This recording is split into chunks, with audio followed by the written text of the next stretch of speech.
Welcome to the Beatitudes. Nowhere in the Bible you ever see anything saying not to have an attitude. In fact, Yeshua taught us the difference, that we should have an attitude, and in one of his messages, he taught us how to have the Beatitudes. Turn to Matthew chapter 5, and we start with, Blessed are the poor in spirit. Well, blessed be. There is an attitude, the poor in spirit. What does it mean to be poor in spirit? Well, to be poor in spirit means not so full of yourself. We live in a selfish world where we look after ourself before anything else. If myself is not dealt with, neither will you be. We take selfies, self-promote, self-validate. All of these things we do. But we never once deal with what needs to be. So what exactly is poor in spirit? For theirs is the kingdom of heaven. Putting others before ourselves has become a rarity in today's world. We have to deal with everything for ourselves. Got to take care of business. Charity begins at home, does it not? Indeed. But the Bible tells us, and Yeshua tells us, blessed are the poor in spirit. As we go through life, we have to be understanding that this is what it's supposed to be.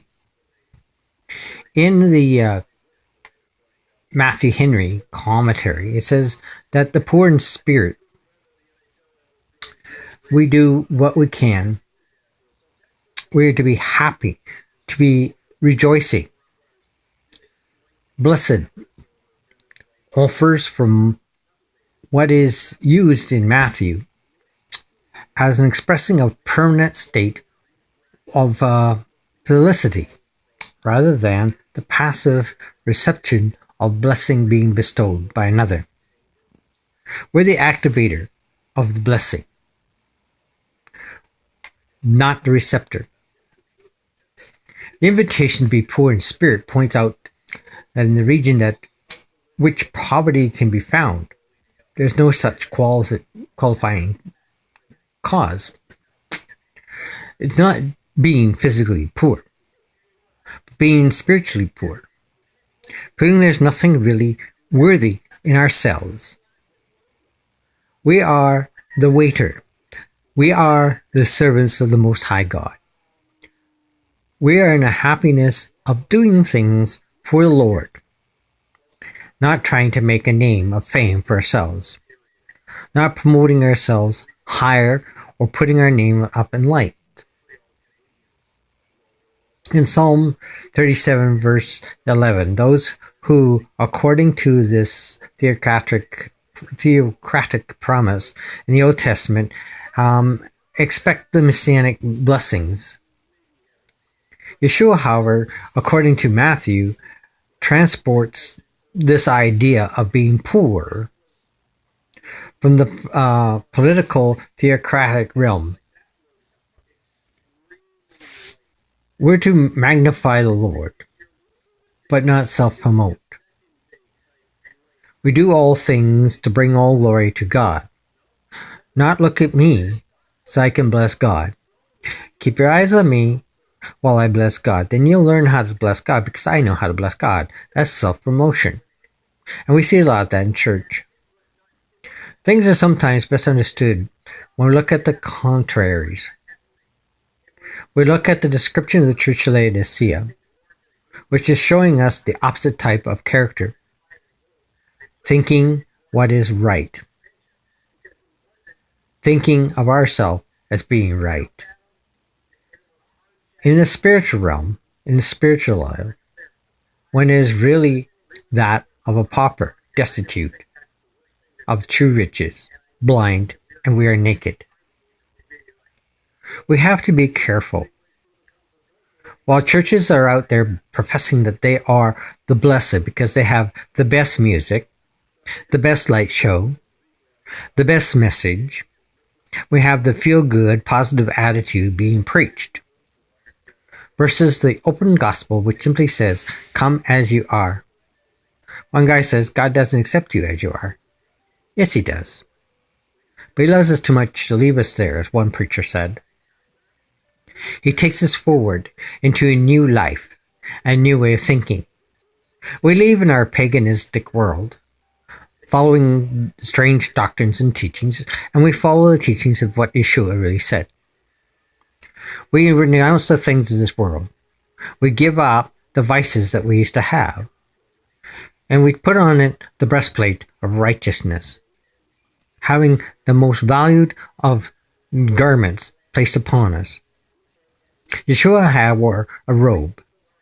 It was seamless. Such clothing were considered to be the highest of prize. Did his mother make it? Did he purchase it? Was it a gift? We were not told. In fact, we're not even aware of it, how long he's had this, until such time as his death. When the Romans came to it, they parted everything that he had, cut it up, and each took a piece. But when it came to this garment, they didn't want to rip it up because it was valuable. So they cast lot. They gambled for it. Winner take all. Where did he take this seamless garment, the breastplate of righteousness, the talit of holiness? We are called to be set apart. We're not to be the same as Brother John, Sisters Mary, or any other names of the great people that sit in our church. We are created a unique individual with a place within the Messiah.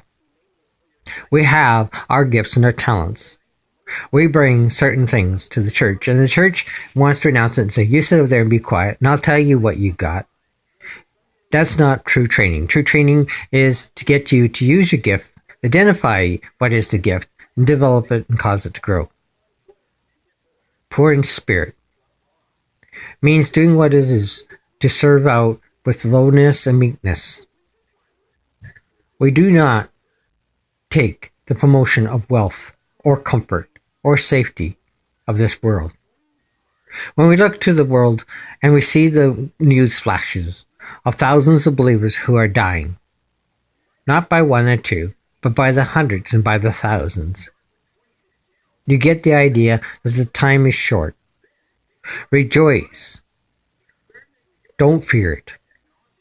For the end of the kind is nigh. This thing, this world, will now pass from existence, and all will be brought into judgment.